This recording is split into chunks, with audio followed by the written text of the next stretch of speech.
my name is Anushree Racharla. I had recently completed my B.Tech in Electronics and Telecommunication Engineering from St. Francis Institute of Technology. So I wanted to shift my career from electronics into IT department. For that reason, I had joined QSpiders to improve my technical skills. So I had enrolled over here for the Java full stack development course, and the trainers over here are very supportive. They taught me every concept from scratch to advanced topics.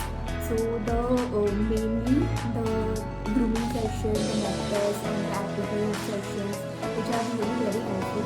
But the main thing is that the grooming session, which is held before the interview day, it is very helpful because it brushes up all the concepts in the one flow. So I'm really very thankful to all my trainers who had supported me.